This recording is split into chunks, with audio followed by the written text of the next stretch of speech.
Dag the Eve August Fáilte. Hi, hello, and welcome. It's Jon O'Sullivan from the Irish Pagan School, and we're here to kind of answer a bit of a question, to kind of answer a common question. Actually, it's one of the frequently asked things that crops up from time to time in our inbox at the Irish Pagan School, and I suppose the overarching thing would be, so you're having trouble meditating or you're having trouble with your guided journeys. What do you do? So we do get contacted, and we're we do our best to kind of help as much as we can, but we have a lot of content, a lot of emails coming through on a regular basis, which means as much as I would love to be able to sit down and give every individual an individual response to their particular queries, what we really need to do is kind of collate them together and say, okay, well, what's the current theme of a thing? And then do a video like this, which becomes a resource for everybody. So this might not be specifically your question. It might not specifically answer aspects of it, but hopefully it gives some kind of tips, guidelines, insights, perspectives that might help you along with your own journey and process along this way. So yeah, like we get contacted and people are like, it's not working for me. I'm not understanding what's happening in the journey. This thing happens and it's causing some kind of response in me, emotional, spiritual, energetic. I don't get it, or I can't do it. It's not really coming true. I keep falling asleep. It's a common one as well. And am I broken? Is there something wrong? Is there something like, inhibiting me, blocking me? Like, do I have some kind of stoppage about this practice? And then it's invariably like, help, what can I do? So if you have felt any of those things with your journey process, this might be a video that should hopefully help out with some of the steps along the way. So the first thing I will always say is, no, you're not broken. This is just a new skill.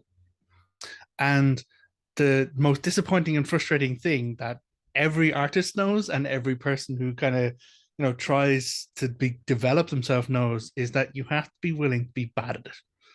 You have to be willing to be bad at it at the beginning, because you will know, there is no way you will ever get good at it if you're not at first willing to turn up, put the effort in, and be bad and fail. I always say to Laura, the only way we will ever actually fail is if we stop trying. At any other circumstance, as long as we are still trying, as long as we're still turning up, putting the effort in, looking for some angle to go forward, then it's never failure. It's only stepping stones or step backs sometime on the road of progress and growth. And so, no, you're not broken. This is just something that you may never have done before. This is something that you may have to readjust a habit around or develop a skill with, which is why, like, the guided journey meditations at the Irish Pagan School are designed specifically the way they're designed. Um, Inside knowledge, background story, origin story content. When Laura was starting out with her practice, like, as early baby pagan, she will tell the story to anyone else, which is why I'm okay telling the story to ye. Um, she had the exact same problem. She had the exact same problem of, am I broken? I can't meditate. Now, the practice of the journey, or the meditation work that she was in at that particular time, was about coming up out of your body, going through like the elevation of energy to leave out of the top of your head towards like astral projection form of meditation practices, which never worked for Laura. And of course, she had all of the same frustrations, all of the same kind of concerns and worries that ye have. Am I broken? Am I not doing it right? Is there something blocking me? Is there something holding me back? And so what in essence happened is she let go of the preconceived ideals, the expectations, and the structures that she was trying to be trained in, and found a different structure that worked for her. And so that's why in other common meditations, it's this elevation of energy to take your body up out of the top of your head. In Laura's guided meditation, guided journey practice, it's not that at all. It's going down within yourself. It's acknowledging, like, that you are within yourself, and it is initially the darkness behind your eyes. You close your eyes, you're in the darkness behind your eyes. And then it's moving through a sense exercise, moving through an awareness exercise. If you've done Laura's guided journey work, if you haven't, go over to the Irish Pagan School. There's a free kind of guided meditations that you can pick up on there. And it's designed specifically as a tool set to help someone move into a meditative state, to learn more about themselves, to assess their own journey, their own progress, their own language of self, but then through that to then begin to journey into the Irish other worlds, this collective unconscious that we talk about, and then of course, very very safely follow the pathway back and leave out of your guided meditation the way you came in, securing as a ritual of habit and practice your sense of self, your sense of identity, yourself, so sense of well-being within your own form.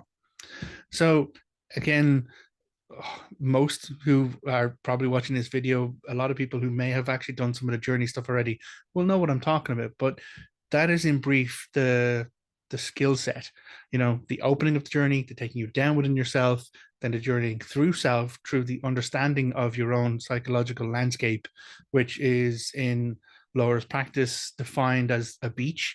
You come down to a liminal space, a beach between ocean and land.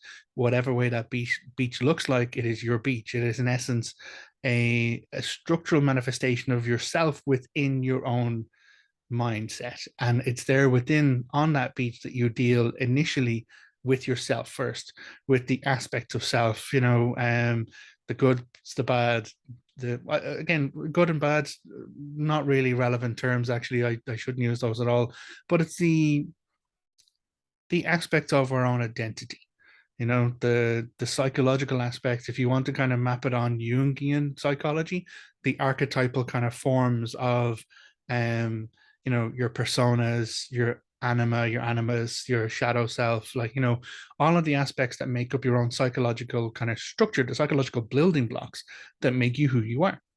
So from there, the journey then, as you develop in that practice, clear everything on your beach and get comfortable with yourself there, then you begin to journey out into the other world.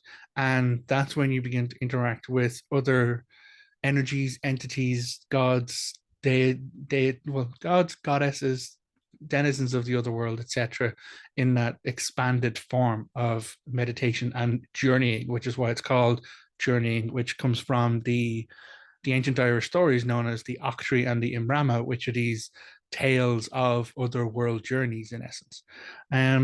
So there's a lot that kind of happens when you're going into this journey process.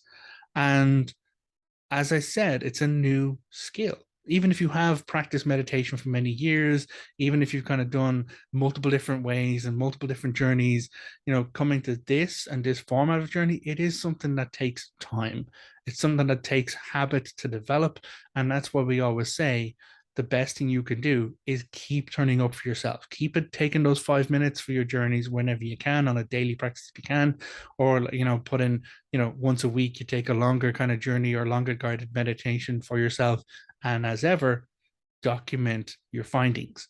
When you come out of your journey, have a notebook, bit of paper to hand, even just an audio recording, and tell yourself the story, tell yourself what happened, because that is how you begin to diagnose and learn the language of your own internal mindscape to better understand yourself and then to better understand what's happening through the journey process. So those of you who are following along may already understand that I am in fact answering all of those questions. No, you are not broken. Yes, you may not understand what's initially happening to you. Yes, you might feel like the conversation's going over your head, or there's imagery coming at you that you can't rationalize, you don't understand, you can't kind of connect with in that particular moment. And sometimes the message isn't for that moment. Sometimes the message is to provide content which you then come to realization later on in your journey, and later on when you have space to understand, when you have the habit of understand, when you build the language or the recognition of repetition. And that's where the repetition really comes into it, because you go into a guided journey, you see something on the beach. Is that just something on the beach? Is that just something that your mind has actually put there in your perceptions of a beach? Or is it something that you need to take notice of? Is it something that you need to pay attention to or interact with as you go through your spiritual journey? You won't really know if you only go once. It's only when you come back multiple times that you realize, well, actually, no, that stick is always there, or that tree branch is always there, or there's something with that particular stone that I need to figure out because it's always there. And or it's moved. It's the same stone, but it's in a new location, and it seems to be the thing I trip over every single time I go into my journey. Um, Now, I am again speaking certain aspects of my own experience here because I am not good at guided meditation. I am really not good. I have a very active brain, a very kind of hyper focused, always on the go, always providing me stories, always providing me perspectives, or always questioning everything that happens all around me. And so when I try and sit down and have a guided journey, even following with Laura's guided meditation practices, my brain begins to wander very quickly. Now, again, it might be my own form of neurodivergence. It just is something that I need to be aware of as part of my own unique habit and my own unique practice of meditation. And the only way I can become aware of that and learn how to manage that is by keep turning up and doing the work. We say it all the time here at the Irish Pagan School, just do the work. It's the worst thing we can say. And it's because it's the most truthful thing that we can say to everyone when anyone asks us a question. The answer is most commonly 99.9% of the times, just keep turning up for yourself, just keep doing the work. Document your findings, write down your experiences, record them in a memo or whatever, and go back to them. And then the pictures will begin to evolve. Your brain will map the language of what your unconscious and your subconscious is actually showing you in these journeys and these meditations. So it's very common to feel lost. It really, really is. But that again doesn't mean you're broken, doesn't mean you're not capable of it. It just means that if you want it hard enough, if you are motivated, if you're inspired to do it, then you need to just keep making the time to do it, keep making the time to turn up. And the same way you would, going to a gym, or like, going to a college or going to a school or taking a class with us, or like engaging in your favorite hobby or practice or whatever it absolutely is. Like, the only way you will ever get more comfortable with it and get to understand it better is by keep doing it. So other things that we talk about is people have experiences on these guided meditations and journeys, and sometimes those experiences are uncomfortable, or sometimes those experiences are challenging or frustrating in some way, shape, or form, and there is nothing wrong with that. It is in fact quite healthy and quite natural that these things would come up, because some aspects of what we're dealing with, some aspects of the challenges that we're facing when we're engaging with our subconscious in these ways, is addressing our own self. It's addressing, like, the uncomfortable aspects of self, on the difficult or challenging memories or experiences we may have had. And that can lead to, frustration and hurt and difficulty, and that's even at the first step. That's on the beach, when you're not dealing with the other world outside of yourself, you're not dealing with entities outside of yourself, you're dealing with yourself and your own shit. And again, hands up here, not very good at it, really not very good at it. And it is part of that kind of habit and practice of acknowledging that there is stuff you're going to have to face into to address it and deal with it, so that you can develop and grow beyond it. But as ever, if you are experiencing anything that makes you uncomfortable, or that makes you kind of not happy or feel not safe within your meditation, stop. Absolutely stop. We had a question before about what is someone's ethical responsibility when engaging with the other world entities. Your first ethical responsibility is to yourself. This is your life, your journey, your process. And so that's where it has to begin, and that's where the book has to end. And so, you need to be brave going into this, and you need to be willing to, face the uncomfortable parts of self, parts of the stuff that I had to deal with very difficult. Okay. I mentioned the rock that was always moving on the beach, or the tree branch that I always seem to fucking trip over. Those are representations of my own hangups, my own kind of difficulties with self-esteem, or with unhealthy ego practices, toxic programming from masculinity when I was growing up. All of this was kind of building in that way where it was. And it was only by going back time and again to that first step, that beach section of the journeys, that I was able to realize what it was that was actually tripping me up or holding me back, and then figure out a way to move beyond it. Still not great at it. I'm still a work in progress, and I may always be a work in progress, and there's nothing wrong with that. Doesn't mean I'm broken. As I said, the only way I'll ever fail at this is if I just give up and not try. So as long as I'm trying, then I'm moving forward. There's opportunities to grow. So, having experiences, the whole purpose of a guided journey or a guided meditation is to grow yourself, to challenge yourself, to interact with self and experience a growth of self and an understanding of self, so that you begin to really know yourself to the fullest extent you can. Because it's only when you really have that deeper understanding, that really clear sense of identity, that really clear sense of not just ego, but also id, those kind of psychological attributes that define you as you. Once you have that language down and you know how your brain communicates with you through your unconscious and your subconscious mind, then it becomes very clear when it is not you communicating with you through those means of unconscious or subconscious, be it dreaming or meditation or whatever it is. And so the first stage is very difficult. And that's where like stuff can get lost in translation. Stuff begins to go over your head. And it's like, okay, well, you know, how do I understand? It feels like, you know, they're speaking entirely different language to me. And people do contact us. It's like, I think the guided journeys, the meditation, they were speaking Irish to me. And it's possible they were speaking Irish. Some people see that as a calling to learn the Irish language so they can better honor or connect with our deities. Okay.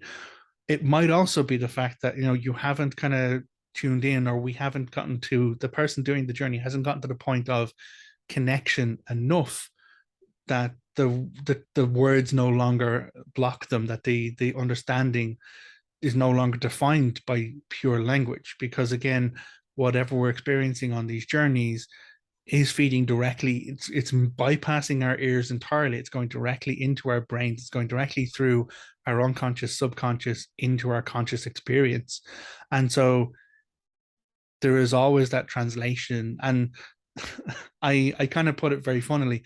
It's almost like taking an answer to a question, putting it into Google Translate, translating into Irish, taking the answer in Irish from Google Translate, putting that back into Google Translate and translating that to English, and then reading that out loud. Guarantee you it's not going to be the same answer. Guarantee you there's going to be some confusion. There's going to be some, you know, oddness around the language because of those translations. And that's in a way what is occurring through our mindscape through these experiences. Our unconscious has a certain language, the language of dreaming, the languages of imagery and experience, of sense, you know, and then that needs to move into the subconscious to be able to kind of get a better area, a kind of some rationality towards conscious language. And then it meets the conscious brain, where we have to rationalize, we have to understand, we quantify, we then try and define it by the structures of language and words. And it's not always going to be easy. And again, stuff gets lost in translation. So that's why we always say, when you're doing your guided meditations and doing your journeys, the moment you come out of it, just write down whatever it was. Just like full on, just put it on the page. Don't hesitate, don't hold back, because you're still in that state of switching from unconscious to conscious. Your brain is still trying to rationalize about it. The longer you leave it, the more likely your brain is going to try and pigeonhole the definitions. Well, obviously the imagery was this, so instead of writing that I saw a birch branch on the thing, I'll just say that it was this. And you begin to define your answers as you're writing it down. The sooner you can get to recording what happened, the closer you're going to be to that language of the unconscious, subconscious. And that is the intent, which means that over time, you build up your own personal like lexicon, in a way, your own personal kind of collection of images, or experiences or language that helps you understand your own mindscape, because that is what this is all about. You know, the first stages of the guided meditations is getting you to understand your own mental language. And that's where Another step in these questions comes in, like people send us an email and it's like, hi, I had this happen, I saw this turn up, I saw X there, does this mean this, does this mean that, does it? And we will always do our best. We will always 100% do our best and say, okay, well, here's where this lore kind of connects with that imagery, or here's where this kind of connects with this. But at the end of the day, it's an external source translating what is in effect your internal language of your own mindscape. And that's where dream interpretation and meditation interpretation can sometimes be good, but can sometimes be way off the mark. Because I might see an oak tree that has significance to me, but it might not have significance to you. And so there's straight away there's a disconnect in how we perceive or rationalize these imagery as it's presented to us. And so not everyone is expected to be an expert in the ancient Irish lore. Of course, we're not demanding of that of anyone, but taking these first steps, understanding that the beach section is you, and it's your connection. And some of the guided meditations invite otherworld entities or deities to meet you on the beach, but it's still meeting you on your turf in your own kind of landscape. And that's where, as you develop the journey practice, you begin to row out into the other world, into the ocean, in essence, that we quantified as an imagery, and begin to explore those other places, and begin to explore and then define for ourselves an island in the other world where we can then begin and continue to grow our meditation practice and to grow our connection to the other world and our understandings of the energies and entities outside of ourselves. But at the end of the day, it's still always going to be filtered through your own experience, your own kind of unconscious, subconscious, conscious. And as much as, I can give you my perspective on that, it's still going to be your stuff.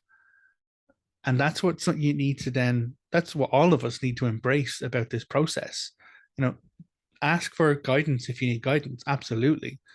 But also accept the fact that, big chunks of it are going to definitely come back to you understanding your own language, you understanding your own experiences, and doing the work. So have I covered most of the things? I'm conscious that I might be kind of hitting a ramble state, and I don't want to kind of do that and kind of go off on one and lose traction. But I think I've been on point for answering these questions. It is okay to feel lost in the beginning, as long as you're willing to keep turn up, not for me, not for a god, not for a deity, but for yourself. Because your first allegiance is to yourself. You will always only ever be you. And so that's where deities and otherworld entities, you may experience them. Absolutely. Speaking from experience, okay, I work for the Dagda. If you didn't know that before, yes, he's the good god of the Irish Tuatha De Danann. And I made that fucker wait. I really did.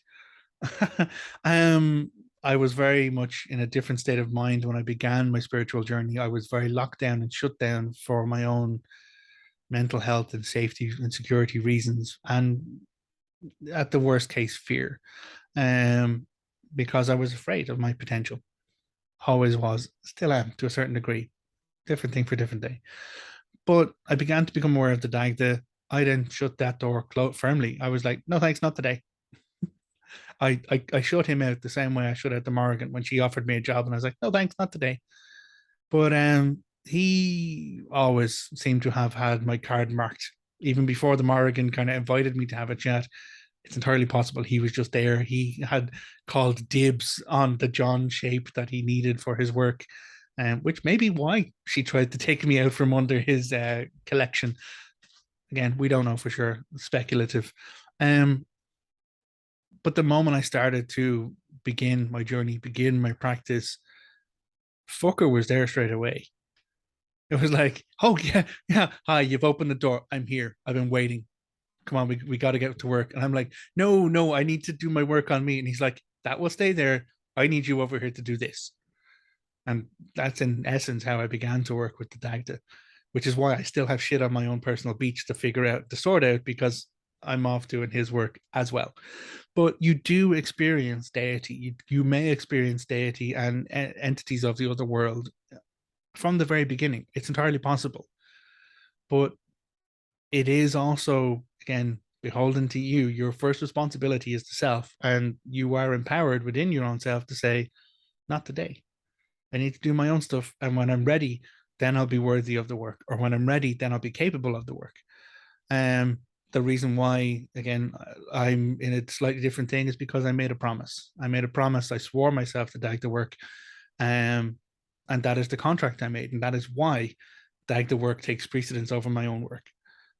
Without that contract, though, I would be putting my work before dag the work, because that's what looks after me. That's what makes me more capable. That's what makes me more efficient and more available and more useful to him and to everyone else and to my community. So it's not always going to be the same for everybody. And feeling a blockage or feeling kind of like staggered or held back, sometimes, you wonder, like, am I being held back on purpose? Is some deity for some reason kind of slowing my role here? And it's possible. But we do get contacted, and people like, hey John, can you check with the Dagda? Or Laura, can you ask the Morrigan like about me specifically? And though Laura and I, as priests of these deities, have a pastoral responsibility to care for our community as much as we can and intercede when it's needed, the first step always is it needed? Because you don't need me to dictate to you the words of the Dagda if you're willing to build that relationship with him yourself. Or if you have a relationship with the Morrigan, she'll be fucking straight, very, very direct with you about what's expected. So if you don't need Laura to intercede or to intervene on your behalf to kind of clarify or to speak. Now, again, if shit gets really bad, and we have, for people in the past, when certain things have gone askew for them, or certain parts of their practice or the development or experiences have left them little bit lost, 100% we are there for them. We don't abandon anyone in our community to the best of our ability. But again, we are limited in what we can do because there is only the two of us at the moment. So we do whatever we can, but the first thing should always be, the first recommendation should always be to do it for yourself. People ask me, it's like, John, do you think the Dagda would X, Y, and Z for me? And I was like, maybe, because here's Laura example, here's information, here's my own personal experiences. But at the end of the day, have you asked him yourself? Have you just gotten straight to the point? Are we doing this or are we not? Do you need me to make you a coffee or not? What is like the conversation? What is the dialogue? And that is this focus that we put on this idea of right relationship and building a relationship with deity.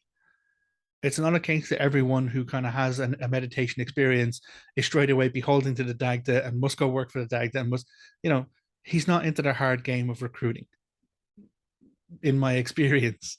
But there are certain people who'd be like, hey, so you're good, right? We can work with this, and I'll take care of X, Y, and Z if you remember my name, say my name, tell my stories. I was contacted recently by someone who, as part of their kind of practice around the dinner table, is to read stories from my book about the Dagda, and that's how they honor their Irish ancestry, and they honor, like, the pagan gods in that way, by reading those stories, by remembering his name as they sit down to table to have food. And that blew my mind. I'm honored and I'm humbled that, it's my stories they're choosing to use, but more so, I'm delighted that people are choosing to engage in with the Dagda in whatever way they can and whatever way works for them. Because at the end of the day, my clock is punched. I might have say another 40 years, 50 years, but hopefully, there'll be a lot more people saying the Dagda's name forever after my lifetime, unless I have to do another go around, but that's a different thing for a different day. See my video on transmigration of spirits. So To wrap it all up, no, you're not broken. It is a skill. It is something that takes effort. It is something that takes time. You will feel lost. You will feel like the conversation is going over your head. And that might be the conversation that you're having with yourself, the unconscious, subconscious with your conscious. Or it might be, your interactions with deity or like, other world entities on your meditation journey. The important thing, though, is keep turning up. Keep turning up for yourself. Keep experiencing it. Keep putting yourself in there when you feel safe and strong to do so. Because again, your first responsibility is to you. And then document your findings.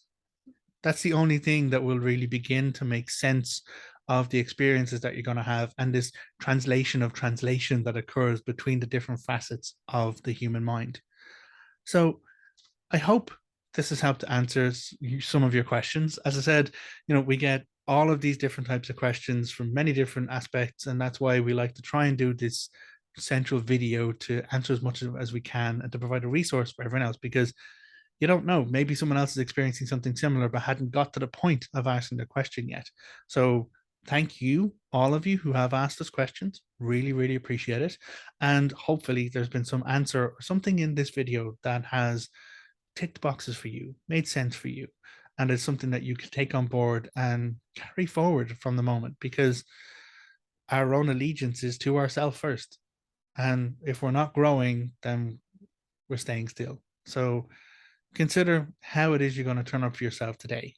Consider how it is you're going to turn up for yourself tomorrow. And as ever, do the best you can.